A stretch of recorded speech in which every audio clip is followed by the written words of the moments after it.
Coming எபிசோடுக்குரிய ஒரு promo release பண்ணியிருக்காங்க. வீடியோக்குள்ளே போகிறதுக்கு முன்னாடி நம்ம சேனலை சப்ஸ்கிரைப் பண்ணிவிட்டு பக்கத்தில் இருக்க லைக் பட்டனை தட்டி விட்டுருங்க.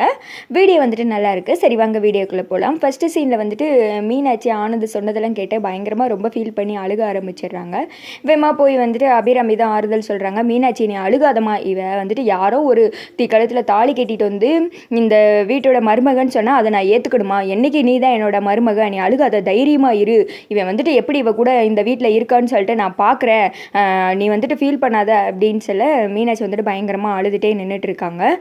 அப்புறமேட்டு அபிராமி சொல்கிறாங்க, இங்கே பாருடா, நீ என்ன சொன்னாலும் சரி அதை ஏற்றுக்கிற நிலமையில நான் கிடையாது. எனக்கு மீனாட்சி தான் என்றைக்குமே முக்கியம். நீ பாட்டுக்கு ஒரு தப்பு பண்ணிட்டு வந்துட்டு அது காரணம் நான் வேற நீ சொல்லிட்டு இருக்கியா? இத்தனை பேர் சொல்லியிருக்காங்க, அப்படி இருந்து நீ கேட்காம எங்களை பற்றி மீனாட்சி பற்றி எல்லாம் யோசிக்காம நீ பாட்டுக்கு அவள் கழுத்தில் தாலி கட்டி வீட்டுக்கு கூட்டு வந்தால் நாங்கள் எல்லாரும் ஏற்றுக்குருவோமா?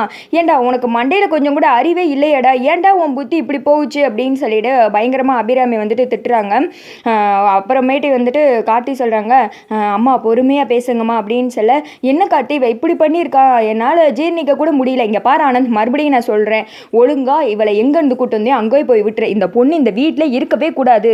இவளை பார்க்க எனக்கு கோங்கோமாக வருது. இவளை வந்துட்டு ஒழுங்கா வீட்டை விட்டு வெளியில் அனுப்பு அப்படின்னு சொல்ல, அப்படியே ரியா வந்துட்டு பாவமாக ஆனந்தை பார்க்குறாங்க. அதாவது ஒன்றும் தெரியாத பாப்பா அந்த மாதிரி அப்படியே பாவமாக பார்க்க ஆனந்த் வந்துட்டு, இங்கே பாருங்கம்மா, ரியாலாம் எங்கேயும் போக மாட்டா அப்படின்னு சொல்ல, அப்போ நீ இந்த வீட்டில் இருக்க தேவையில்ல, நீ அவ கூட வெளியில் போயிடு, நீ ஒன்றும் இந்த வீட்டுக்கு தேவையே கிடையாது அப்படின்னு சொல்லல எல்லாருமே வந்துட்டு ஷாக் ஆகி போய் பார்க்க ஆனந்த் வேமா அவரோட பாயிண்ட் எடுத்து வைக்கிறாராம். அவர் கஷ்டப்பட்டு உழைச்சி சின்ன வயசுலேருந்து படிக்காமல் வேர்வை சிந்தி ரத்தத்தை சிந்தி உழைச்ச, எப்படி அவரோட உழைச்ச சொத்தை அவ்வளோ உரிமையாக கேட்குறாரு. அப்போது என் சொத்தை வந்துட்டு எனக்கு பிரித்து கொடுத்துருங்க, எனக்குன்னு ஒரு பங்கு இருக்குல்ல, அந்த பிரிவை வந்துட்டு பிரித்து கொடுத்துருங்க, நான் வீட்டை விட்டு வெளியில் போகிறேன் அப்படின்னு சொல்லிடுற.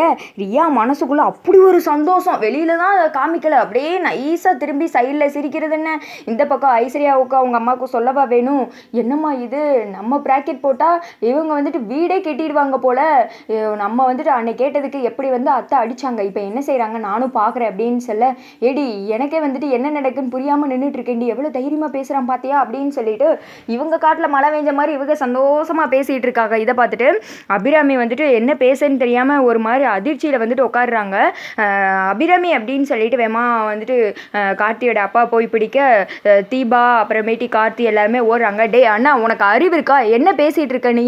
இந்த சொத்தை பிரிக்கிறதுக்கு தான் அம்மா வந்துட்டு நம்மளை இவ்வளோ நிலைமையில வந்துட்டு கொண்டு வந்து நிறுத்தியிருக்காங்களா, நல்லபடியாக பார்த்துட்டு இருக்காங்களா, நம்ம குடும்ப கௌரவம் எல்லாத்தையும் பற்றி யோசித்து பார்த்தியா நீ அப்படின்னு சொல்லிட்டு பயங்கரமாக ஃபீல் பண்ணி திட்ட ஆரம்பிச்சிட. ரியா இந்த வீட்டில் இருக்கணும், என் கூட தான் சேர்ந்து வாழணும், அவள் இந்த வீட்டை விட்டு போயிட்டானா நானும் போயிடுவேன், எனக்கு சொத்தை பிரித்து கொடுத்துருங்க, நானும் வந்துட்டு போயிடுறேன் அப்படின்னு சொல்ல மீனாட்சி வந்துட்டு பயங்கரமாக ஃபீல் பண்ணி அழுதுட்டு, போதும் என்னால் எந்த பிரச்சனையுமே வர வேணாம், நானே போகிறேன் அப்படின்னு சொல்லிட்டு ஆனந்த்கிட்ட வந்துட்டு, நான் இருக்கும்போதே நீங்கள் எப்படி அவள் கழுத்தில் தாலி கட்டிட்டீங்கல்ல, இந்த தாலி இருந்து ஒன்று தான் இல்லாதது ஒன்று தான், இந்த தாலி என் கழுத்தில் தொங்குறது அசிங்கம், உன்ன மாதிரி ஒரு கேவலமானவன் கூட வாழ்கிறதே வேஸ்ட்டு அப்படின்னு சொல்லிட்டு அந்த தாலியை கலட்டி எரிய, அது என்னமோ பெரிய அவார்டு மாதிரி அதை அப்படி ஆனந்த் தைரியமாக வாங்கிட்டு பாகுபலி பிரபாஸ் மாதிரி வந்துட்டு நின்றுட்டு இருக்காரு.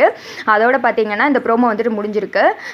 எப்படியும் வந்துட்டு நெக்ஸ்ட் எபிசோடில் மீனாட்சியை வந்துட்டு போக விடாமல் தடுக்கிறது, எல்லாரும் கெஞ்சுறது, அந்த மாதிரி தான் எப்படியும் இந்த ஆனந்த் ஸ்டோரியை வச்சு இழுத்துருவாங்க இன்னும் நான் 2 வாரத்துக்கு. பட் வந்துட்டு ஆனந்த் அப்படியே விடக்கூடாது. சொத்து என்ன இவர் வேர்வை சிந்தி உழைச்சதா, அவங்க அம்மா அப்பா ப்ளஸ் கார்த்தியோட முன்னேற்றம் தான் இந்த சொத்து வர்றதுக்கு எல்லாமே காரணம். அதனால அவனுக்கு ஏதாவது பல்பு கொடுத்து சொத்தெல்லாம் வந்துட்டு மீனாட்சி பேருக்கு வந்துட்டு மாற்றி அவனை வந்துட்டு கண்டிப்பாக ரியாவையும் அவன் தெருவில் விடணும். இதுதான் வந்துட்டு ஸ்டோரி கொண்டு போனால் நல்லாயிருக்கும். நீங்கள் என்ன நினைக்கிறீங்கன்னு கமெண்ட் பண்ணுங்கள்.